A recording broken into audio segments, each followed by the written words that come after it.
So yun guys, ituturo ko kayo sa aming tahanan na yan, ayan ang aming aircon. Medyo malakas din siya, ito yung TV. Yan, ito yung sisame, akolikol, yan. Meron siyang tatlong kapatid. Tatlong kapatid sa ina niya. Maganda.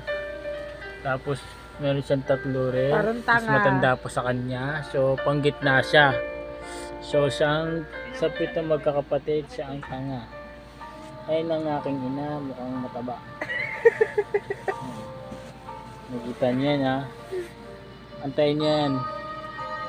Yan. Ayan. Ayan. So yun.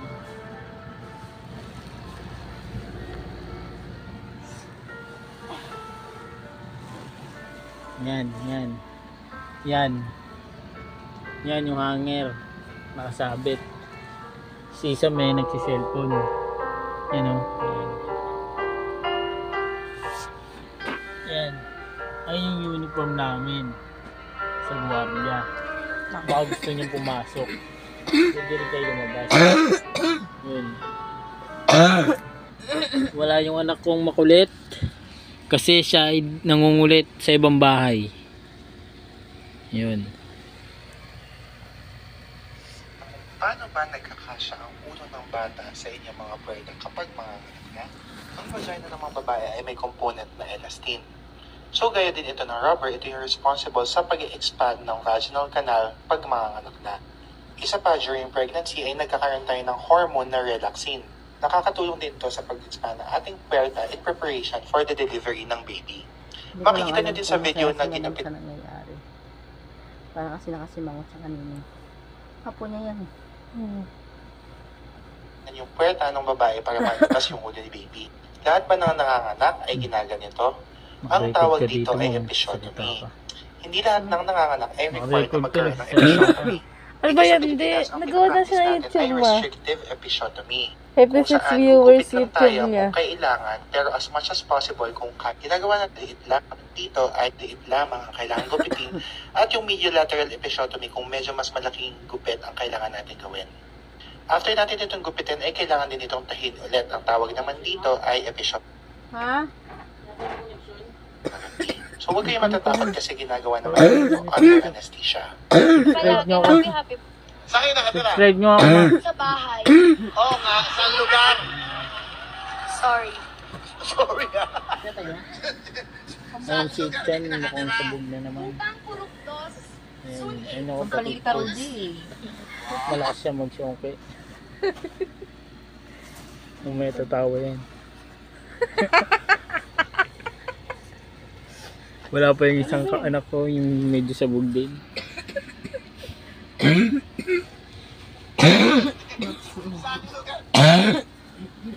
Wala, namatay. So ilawan natin. Ano ba bukas yan? Nag-brown out bigla. Yun, may ilaw na ulit. Tawagin mo si Kiana.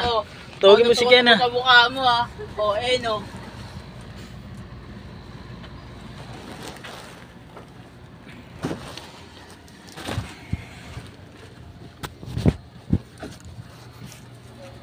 Tama ka bukas sa atin ng ano. Alin? Alas 8 pasok ko.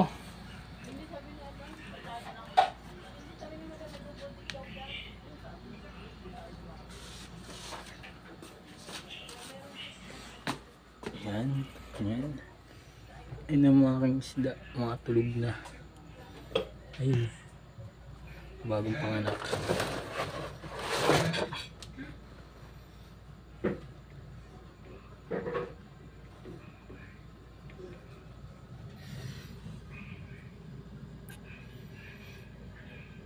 Ito ang aking isdaan. Meron yung maliit. Ayun na. So nakatago sila.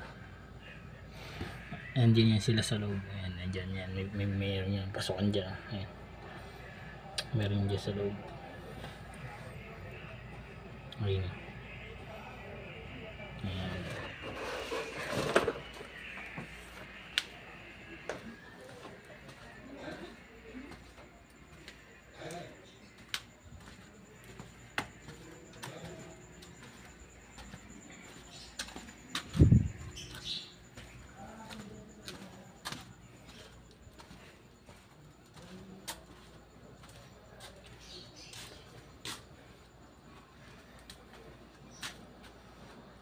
Dito yung mga hamster, ito hamster yan.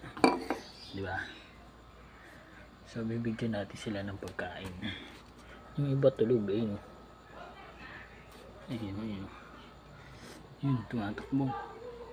Sabi niya may alien. Tatlo yun sila. Bibigyan natin sila ng food trip. Ito yung food trip nila. Amoy yan, amoy pakto.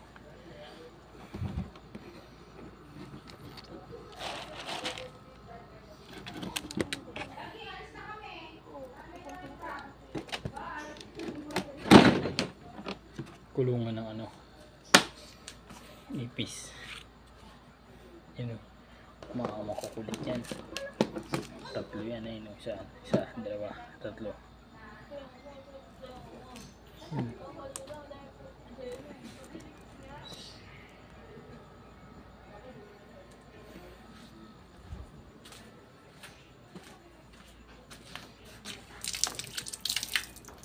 Ito ang pusa namin. Si Mimi, may lahi.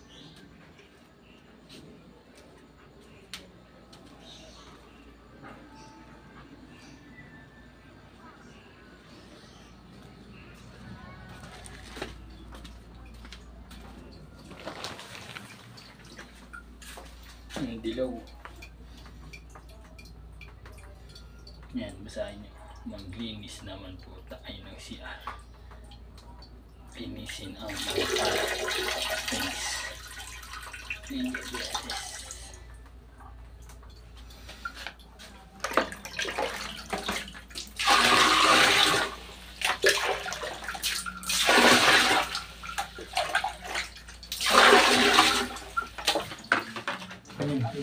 magsi-CR din.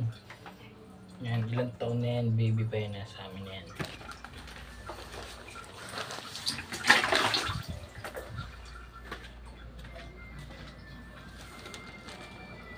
Same, kumain tayo dito. Yun, ito ang ulam namin, oh. Yan, parang ginutay-gutay. Ano yung baka.